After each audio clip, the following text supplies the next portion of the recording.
why? Sono rimasto impressionato dalle annate più deboli, nel senso che ci sono annate come la 77, la 92, la 94 che sono sorprendenti, a prescindere dai produttori, cioè hanno dato proprio dei risultati incredibili. You have to say that the Rivetto wines are the best. Yes. So what do you want me to say? What do you think about the vertical testing that you just made? Very interesting tasting. Especially I was happy to taste some vintages that I do not have a lot of experience with, like 77, 94, 92, vintages like that. Very interesting to see that they're doing very well, very fresh. As Enrico said, I agree very much about the acidity. That's very important, and all these wines definitely have freshness. None of them are too old or not interesting to taste. Secondo me è una buona scelta anche come annate, perché sono annate eccezionali come 85 o anche 99 o 64, e poi ci sono anche annate mediocre come 94, ma anche queste annate che non sono di altissimo livello si esprimono molto bene. È anche un bel confronto tra Serralunga e Rivetto. What do you think about the vertical? Hey, I'm a Korean wine journalist. I'm very happy to be here.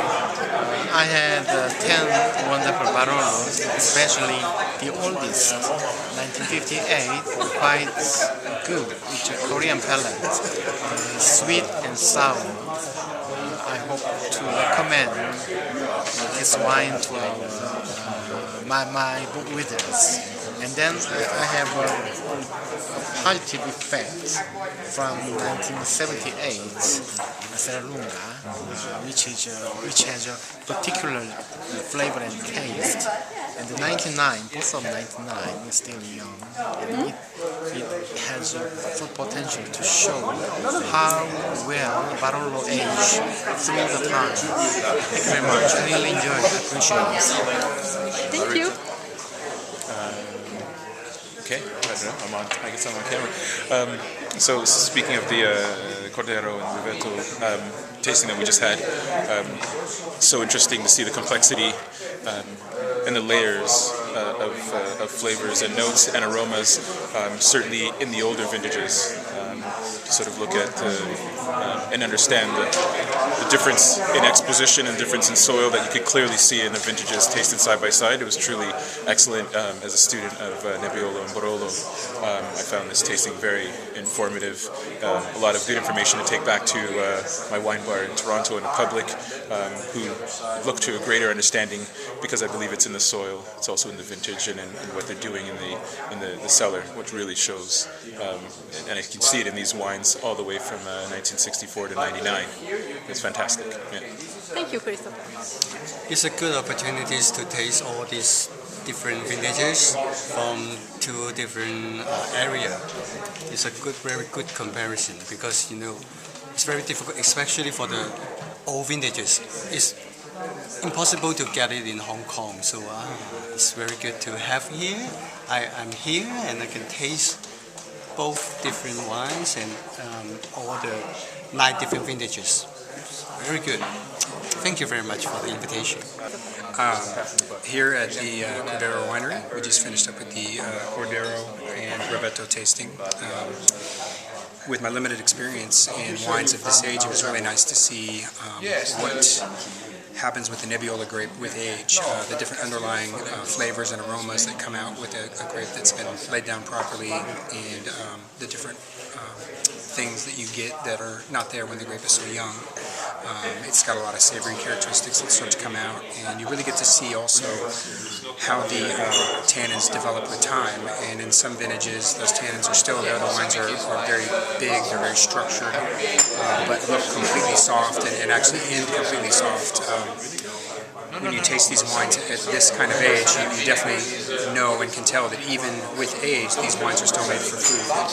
You can taste it with the acid balance, the tannic structure. You need a nice rich piece of meat with the proper sauce to bring out the true nature of these wines, and that savory characteristic that a lot of the older wines have will just complement that even more. So I really enjoyed the tasting. Thank you. Join this very creative tasting, different regions side by side, and vertical from the very old vintages to the more recent vintages, that we can see the aging potential and the involvement of the different region. And I feel it's, well, not just very educational, but also so lucky to be here, because it's not everybody can have this chance to taste such great old wines. Especially, we know that Barolo needs time to open up and needs very many years to actually know what's its beauty. So wonderful, and I wish to attend more creative tastings like this one. Thank you. Quello che mi stupisce sempre è la longevità di questi tannini, che sono sempre, allora io sento ancora qualcosa di astringente, in virgolette, dei vini che hanno quasi 50 anni, e questa è una forza incredibile, e ovviamente anche il profilo aromatico, per esempio di un 78, è una meraviglia, è una ricchezza che a un 99, essendo comunque una buona annata, non è ancora dato. Surprised by 1964, which is my birthday, and so, or my year of birth, and so I was quite surprised, because generally that is not considered a great vintage except in Rioja, I think, and perhaps in Madeira. So I was quite pleased with that. Very impressive, the longevity of the wines. Some fade a little bit in the glass. From 85 on, you see a change of longevity, I think. Whereas I think that the aging period of the wines previous to 85 actually are quite long. From 85 on, I see that the drinking window becomes shorter, relatively speaking. So that may be the change in regime with oak aging, maceration, time of the wine was on the skin. So you see really this, I think in this flight, I'm not saying that 85 was a cut-off point, but from 85 on you see this. Nebbiolo is a fantastic grape variety. I can understand that the maceration times are, well, we're getting back to longer maceration time actually, but it's difficult to find the right balance, because I don't know if I would be willing to wait another 40 years for a wine to come round and then drink it. But this is the absolute power of Nebbiolo and Barolo, so I find a very significant part of what makes this wine so great.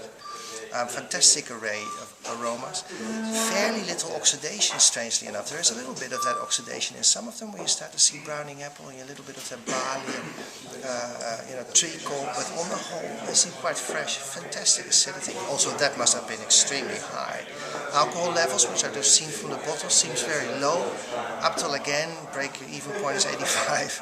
Remains about 13 degrees, which I think is quite amazing. That and the tannins made it long living wines. So very interesting and a unique occasion. Thank you very much for that. Thank you to you for coming.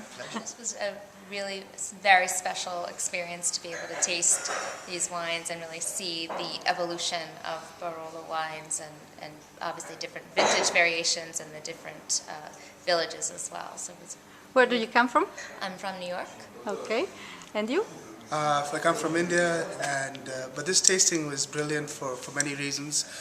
One is to show the difference between the two regions within Barolo, to see how the evolution, like she said about the older vintages, just to see different styles as well, different producers, and I mean, this place is gorgeous, so how can you go wrong? Yeah, exactly. Yeah. Right. So you will come back for holiday next. I will come back. Oh yes, my husband is very jealous that I'm here and he is not. Okay, thank you for coming. Thank you for having us. Grazie mille.